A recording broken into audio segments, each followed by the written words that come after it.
que des dessins de lui qui sont pas. Enfin là, c'était quand il s'est fait arrêter à Rochester, en fait, donc c'est dans l'État de New York, je crois, en 79, pour possession de stupéfiants dans une chambre d'hôtel avec Iggy Pop. Et c'est la photo de chez les keufs, en fait, quoi. Ah oui. C'est sa photo avec le numéro, machin.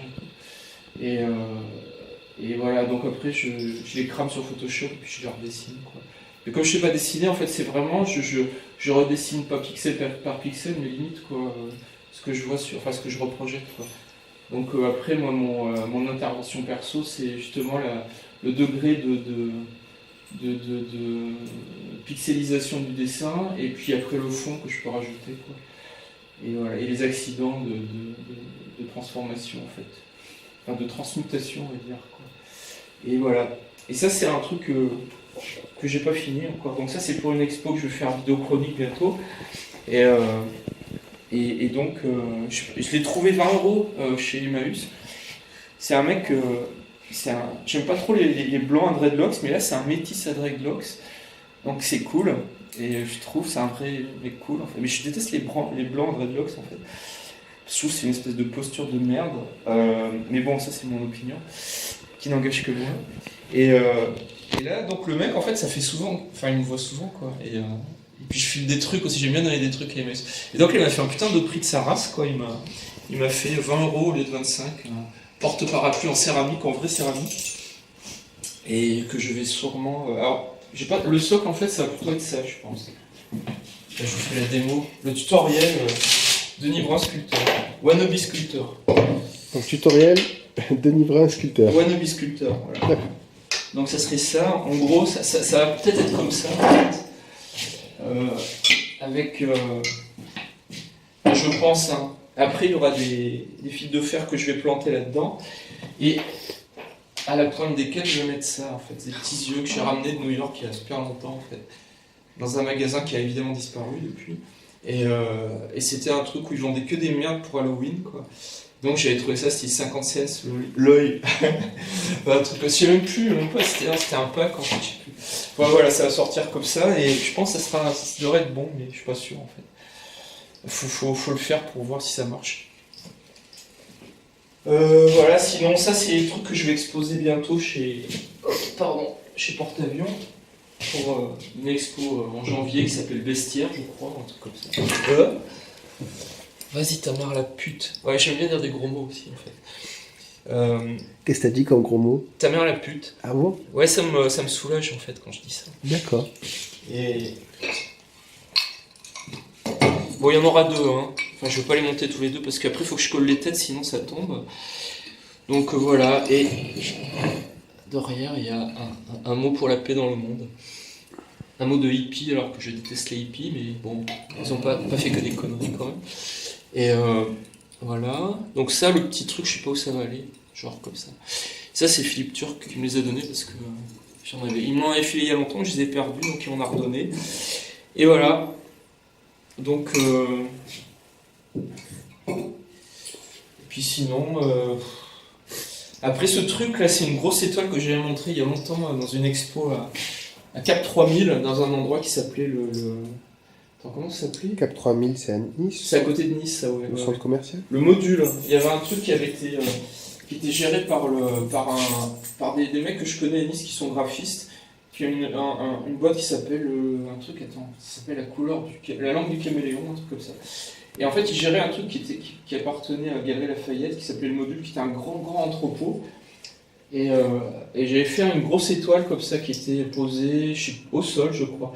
Voilà, je vais la modifier, je vais essayer de faire un ballon avec ça, en fait. Donc je vais faire des rosaces autour des pointes que je vais réunir. Après, je vais tout coller au scotch et au sac poubelle. Et je vais rembourrer de déchets divers et variés parce que j'aime bien recycler les choses, en fait. Enfin, les déchets propres, on va dire. Faire des sculptures avec des déchets propres, ça me plaît assez. Dans la mesure où les sculptures, après, si tu les détruis, enfin, tu vois, donc au moins, elles ont ça prolonge leur existence, en fait, quoi. Je suis pas trop pour produire de plus en plus de choses qui existent, enfin, en rajouter, quoi. Bon, enfin, je fais des céramiques, mais les céramiques, c'est différent, ça dure, ça survit à la bombe atomique, quoi, mais, enfin... pas à l'explosion, mais aux radiations en tout cas. Et donc après le reste, tout ce qui est vraiment dégradable, j'essaie de pas trop en reproduire, quoi. Enfin, j'essaie, c'est super dur, mais j'y réfléchis, j'y pense beaucoup. Voilà, et puis là, après, bon, j'ai des trucs, mais c'est un peu plus compliqué à montrer, quoi, on va dire. Tu étais fan de David Bowie, tu disais? Ouais, bah oui, t'es toujours c'était, fan? en fait, j'ai commencé avec toutes les merdes françaises jusqu'à 10-12 ans à peu près, quoi, toute la variété, enfin toutes les saloperies des années 60, 70. Et puis après, je suis passé aux Beatles en 6e. Et puis, bah, il y a eu les Sparks et Bowie, en fait, ça a été les deux trucs.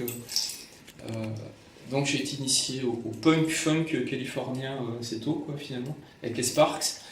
Et que je connais aussi par meilleur ami interposé, donc je suis content, mais ça, je vais les rencontrer, donc ça, c'est pas grave. C'est plutôt bien, même. Et puis Bowie, bah voilà, si je suis tombé dedans quand j'étais petit, quoi. Donc c'était un modèle, on va dire. Et puis après, je suis passé à la New Wave, après, enfin au Cure et au truc gothique, quoi. À 16 ans, je crois. Et voilà. Mais Bowie, ouais, c'était ma planche de salut au niveau création, quoi. Enfin, c'est ça qui m'a fait, je pense, réfléchir par rapport même aux vêtements et tout. Enfin, l'apport que j'ai au tissu, tout ça, ça vient de lui, je pense aussi, quoi. Et voilà. Ça va, j'ai pas dit de bêtises. Oui, voilà, c'est tout ce que j'ai à dire. Tu es commissaire d'exposition aussi, tu me dis? Ouais, voilà, enfin je dis ça, voilà, c'est pareil, parce que toi je sais que ça te saoule. Quoi, je sais pas, je crois que ça me saoule pas, c'est que on a dit. Et ouais, je suis commissaire. Enfin, j'aime bien organiser des expos, et comme il faut bien valider un peu une action dans la longueur, de façon responsable par rapport aux gens que j'expose, quoi, je dis que je suis commissaire d'expo, ouais. Et puis ça me plaît parce que ça fait sérieux, c'est drôle. Moi je fais ça très sérieusement, après c'est vraiment tourné vers les autres en fait, c'est pas pour moi, c'est pas pour ma gueule en fait. Ce qui me plaît en fait c'est de montrer des gens qui seront pas forcément exposés ailleurs, qui ont pas des CV de 3 km et qui font pas des trucs trop glorieux n'importe où. Et après c'est pas non plus, c'est pas de la fausse modestie ou je m'apitoie pas sur le sort des autres ou sur le mien ou quoi que ce soit. C'est juste que j'ai envie de montrer des gens qui sont pas montrés, quoi, voilà. Créer une opportunité au sens noble du terme. S'il y en a un, et voilà, et faire un accrochage intéressant, enfin le mieux que je peux faire, avec des pièces que j'ai pas choisies, comme on voit, quoi. Donc en fait les gens me donnent ce qu'ils veulent et après je les montre. Et pour moi je défends mes propres valeurs en fait, c'est assez, à la base c'est assez égoïste. Donc je mets en avant des valeurs sur lesquelles je me base pour être artiste en fait, pour créer, pour défendre ma façon de vivre, quoi. Donc c'est juste, c'est de la politique personnelle en fait, quoi, on va dire, et c'est une façon de défendre ce que je considère comme étant les choses bien dans la création et dans le monde de l'art, quoi. Et sur le plan professionnel, c'est peut-être le seul truc pro finalement que j'aime bien dans le monde de l'art en fait, c'est me coltiner une exposition, de montrer des gens, et puis pas penser à moi aussi en fait, quoi, rentrer dans le boulot des autres. Ça me fait des vacances par rapport à moi, donc c'est plutôt cool aussi, quoi, parce que putain j'en ai besoin des fois, enfin souvent même. Et puis voilà, quoi, c'est bien, ça fait autre chose. Et puis ça, je sais pas, ça oblige à penser différemment aussi, donc c'est une forme de gymnastique cérébrale qui est assez bien.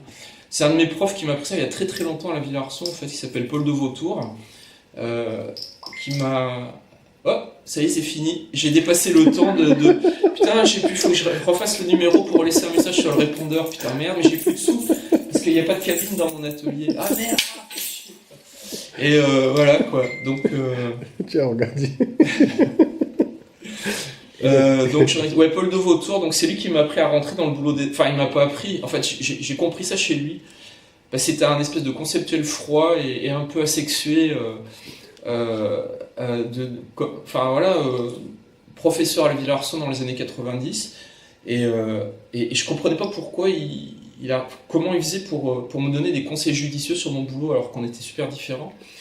Et puis bon, je sais pas, je me suis rendu compte qu'en fait il rentrait juste dans mon boulot sans...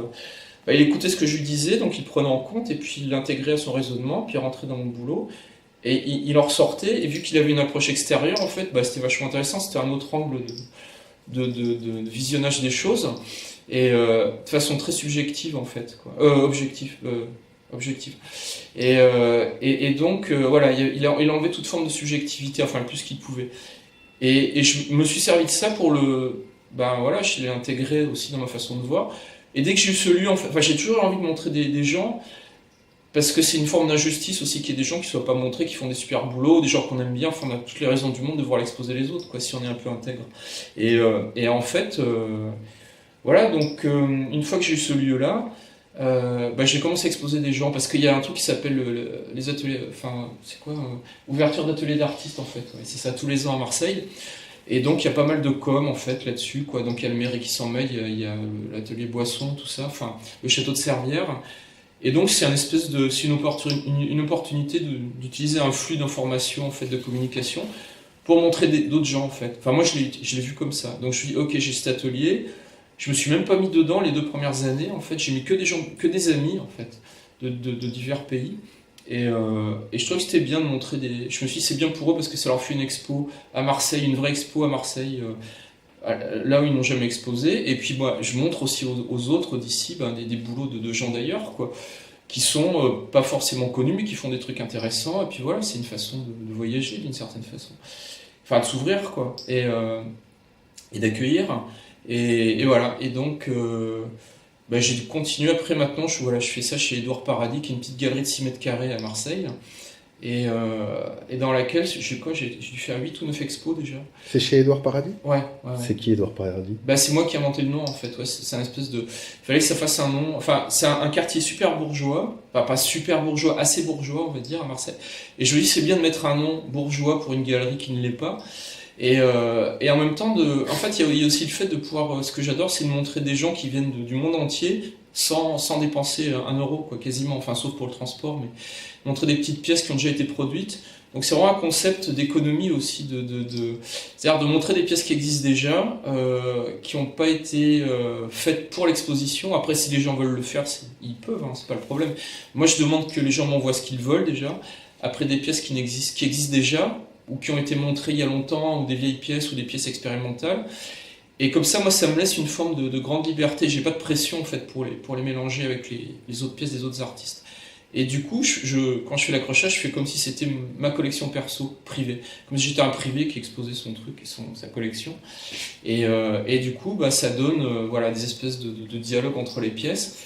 Et tout le monde est assez content. Après, je fais une vidéo, je fais d'ailleurs, je ne l'ai pas faite encore pour la vôtre, mais ça va venir. Et puis, je fais des photos, puis je les mets sur YouTube, sur Facebook. Et ça fait voilà, ça fait un truc sérieux, quoi. Enfin, l'important, c'est bah voilà, de laisser des traces aussi, parce que les gens, ils se font pas chier pour rien à bosser, quoi. Donc, moi, j'ai envie que ça reste aussi. Puis c'est pour moi aussi, c'est histoire de faire un boulot assez sérieux, quoi. Et voilà, c'est tout.